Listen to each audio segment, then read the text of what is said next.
Do you want to be able to rank items within a question? Here's how to do it. Start by selecting Add New.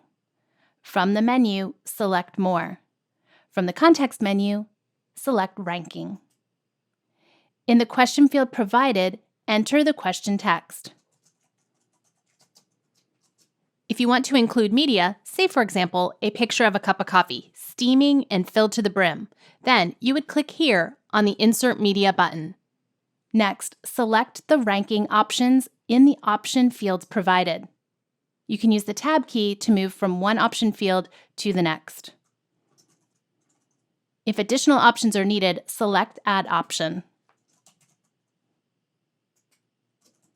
If this question is required, locate the required switch and make sure that it is turned on like it is right now.